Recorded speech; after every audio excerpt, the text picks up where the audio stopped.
Hey guys, so it is Friday morning and it's about 50 degrees here in Dothan, Alabama. It is a gorgeous day. Now, it's a little bit chilly for me, but I've got on my toboggan, which I really probably don't need to have on my toboggan, but when it hits like 50 degrees for me, it's chilly for me. Okay, sorry, I live in Southeast Alabama. So, all right, I wanted to just do a quick update to show y'all some things that I've done. So as you can see, I have spread pine straw all along the front. So finally these beds have been mulched. And I just want y'all to see this gorgeous, gorgeous pine straw. Look at how long this needle is. So what I want to know too is, you can leave me a comment in the comment section where you live and do you have access to pine straw as mulch? Because here in the South, we have so many pines. In the backyard, I have so many pines that I have a lot of free mulch that drops from those pines. This pine straw I purchased at Dothan Nurseries, which is a nursery here in town, and they have the greatest, longest needled pine straw, and it's clean. So I was able to do this front half of this bed from here to the sidewalk using maybe about 8 bales, 7 or 8 bales, which is really good. Now, what I wanted to show y'all right here, I came in and I put in 3 more vintage jade distiliums here, here, and here, kind of in a little U shape around this Oakland holly. And this I did to kind of tie in the distilium that I have over here in the front.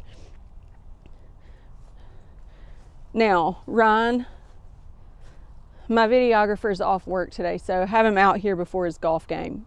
Okay, so I wanted to show y'all something. So these plants think that it is spring because we have had such unseasonably warm weather. Look at all that new growth. Now, we here in the Southeast have, over the last 3 nights, have had temperatures in the low 30s.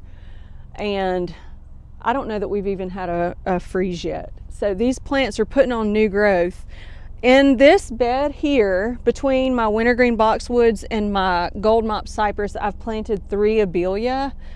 This one looks like a twist of lime. Look at the variegation on this leaf. Okay, now this one looks also like a twist of lime. These came over from my other house in my other garden. And this one actually looks a little more yellow. So look, this one might be a Miss Lemon. But it's okay with me if they don't all match, y'all. I mean, I may not even keep them in this bed forever, but right now it's just a good place to hold them. Let's get a nice pan of the pine straw along the front.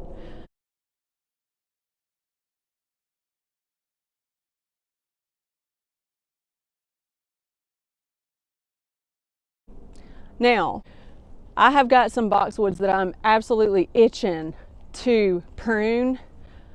And in Linda Vodder's video yesterday, which I watched it and it got me so excited for spring, we were talking about pruning boxwoods, when to prune boxwoods. Well, I'm not going to prune them until after about March 13th, March 15th, which is our last average frost date.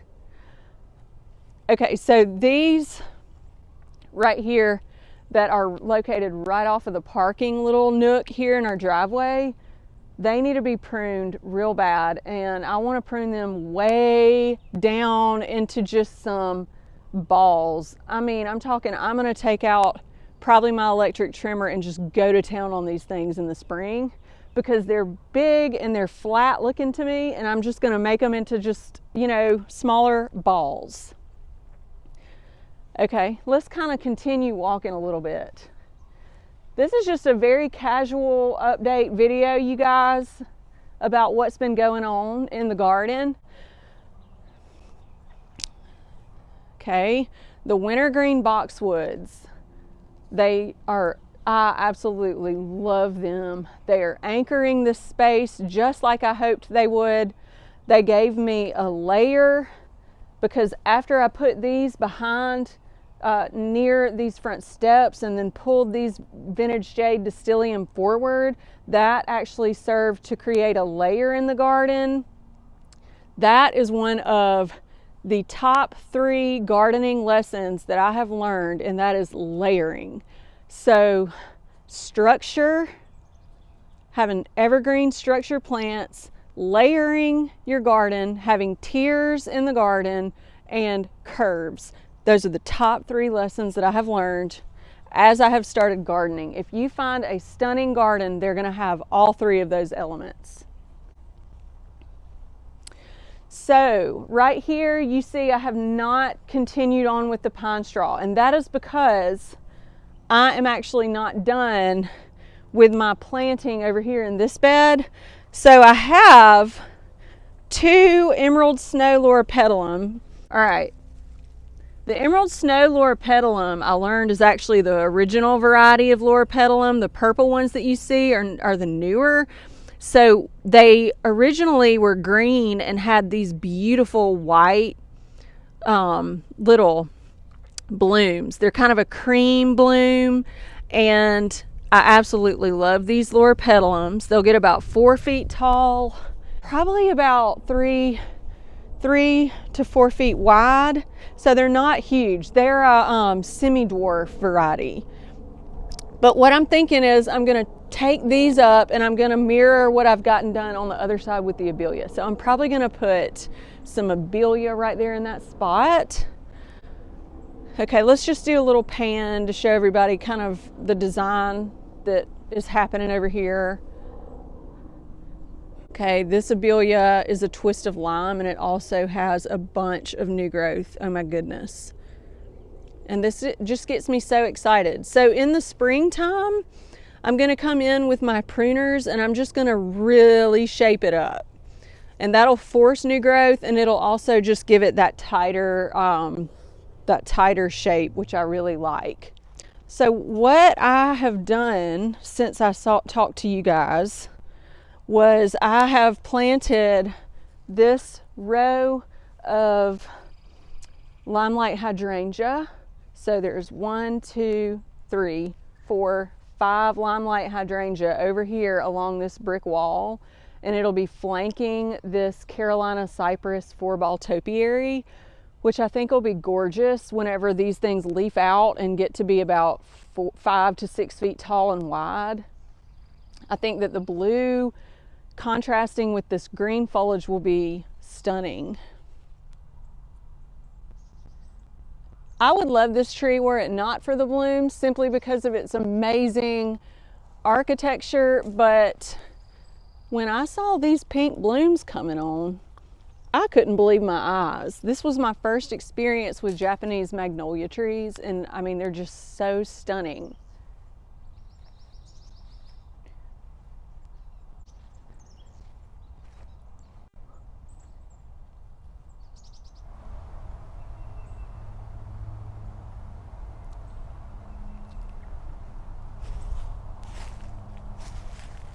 All right, so we're on the final little spot of our garden tour for this morning. I wanted to show you guys this gorgeous redbud.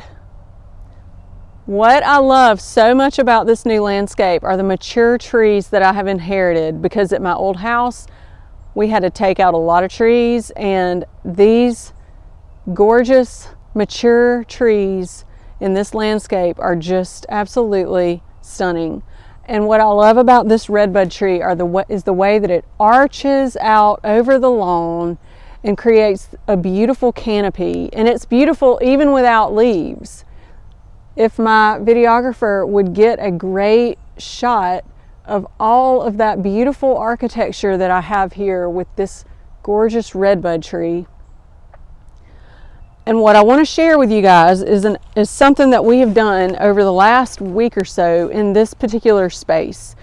When we moved in, this camellia hedge extended all the way over to about the corner of this driveway. So it created a wall here.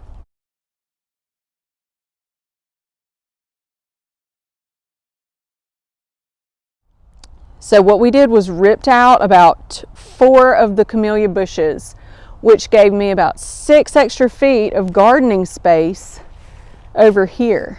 Now I like these camellias and I think that they're great, and so that is why I have left a good portion of them in the ground, because it's a wonderful evergreen structure and it affords me the opportunity to come behind it with some things that are more billowy and more I guess, you know, flowy kind of plants. So what I'm going to do is put in maybe 3 or 4 oak leaf hydrangeas as my height, as my top tier over here underneath this redbud canopy. This particular spot in the garden, it gets morning sun, a little bit of afternoon sun, but when this redbud has foliage, this will be the perfect dappled sunlight for some oak leaf hydrangeas.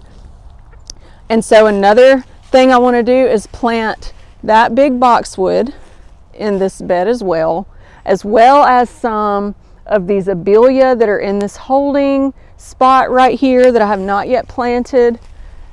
And what you guys need to know is that almost every single plant that you see in this bed, except for this boxwood and another boxwood, they're all from my other house. So these things are all still in their containers ready to be planted. And so I was talking earlier about garden tiers, layers in the garden. What I'll do is start with my tall things back here. I've got this magnolia over here, which I think is a little gem. That's probably what this variety of magnolia is. They stay a little bit smaller, but they're gorgeous. Evergreen, big glossy leaf. So the taller things are going to be in the back, and I'll come in with this boxwood kind of in the middle, and then have nice grasses and some things that are going along that lawn area. So I have big plans for this space.